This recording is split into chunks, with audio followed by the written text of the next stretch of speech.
Hello everyone and welcome back to another 4D systems tutorial. In this video, we're going to take a look at how to draw graphics using code in the designer environment in Workshop 4. Let's get started.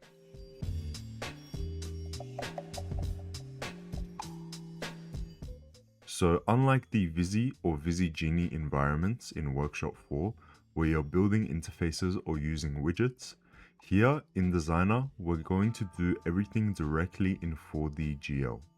There is no widgets tab and no preview screen to drag and drop, which means we are purely using code. This gives you a lot of control over how things look and behave.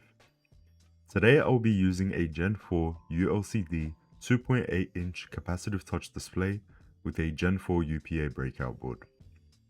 So every point on the screen is defined using X and Y values, and the origin, which is 0, 0, is always in the top left corner of the display. As you move to the right, your X value increases, and as you move down, your Y value increases. So it's similar to a normal graph, except the Y-axis is flipped, where down is representing an increase in value. Once you understand those basic rules, drawing becomes a lot more intuitive and easy, because you're basically just placing shapes on the screen using coordinates. So now that we are aware of our setup and rules, let's start with drawing some basic shapes, and then I'll get into making some animations after that. Anything that draws to the screen starts with GFX, so you'll see functions like GFX circle or GFX rectangle, and most of them also have a filled version as well, for example GFX circle filled.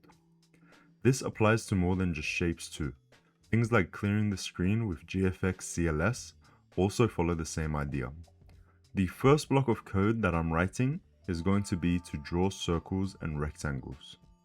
The first function is GFX circle, and you pass in the X and Y position for the center of the circle, the radius, and the color.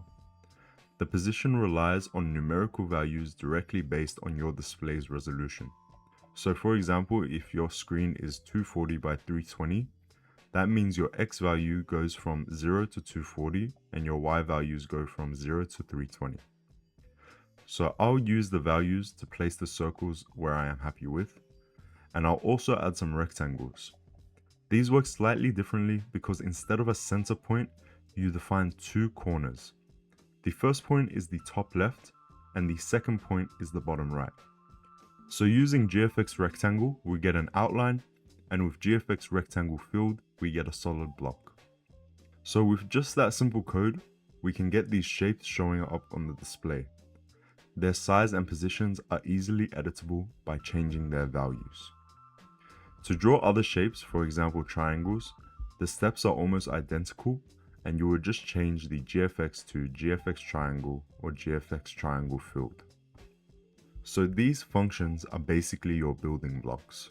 You're using them to construct whatever you want to see on the screen.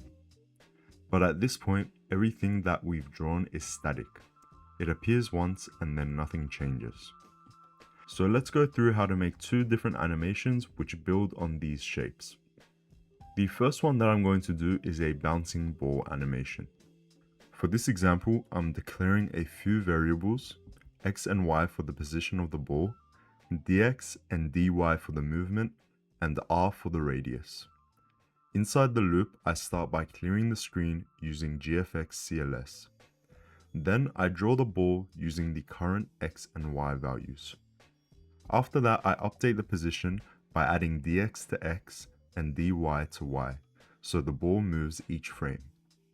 Then I check if the ball has hit the edges of the screen. I take the radius into account so it doesn't go off the screen, and if it hits a boundary, I just reverse the direction by flipping dx or dy. Then a short pause at the end just to control the speed so the animation looks smooth. A simple idea to animate our circles from earlier. Let's do one more example to take this a step further and make something that feels a bit more like a real interface. Here's a pulsing target animation. I've got a center point, some crosshair lines, and multiple circles that expand and contract over time.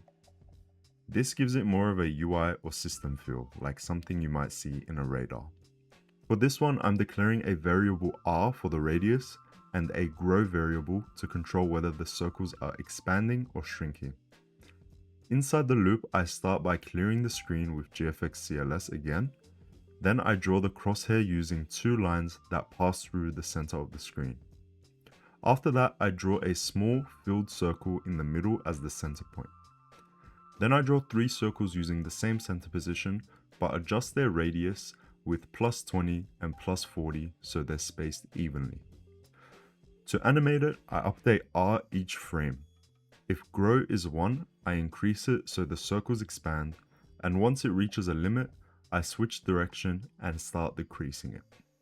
And then a short pause again at the end just to keep things looking smooth. And that's it. It is that easy to draw and animate shapes in the Workshop 4 designer environment. Even with just a few basic functions like circles, rectangles, and lines, you can start building some really interesting visuals. And once you combine that with loops and variables, you can move into animation and start creating interface elements from scratch. If you would like to take a look at the display products used in this video, then please visit our website. And of course, subscribe and stay tuned for more tutorials. Thank you for watching and see you next time.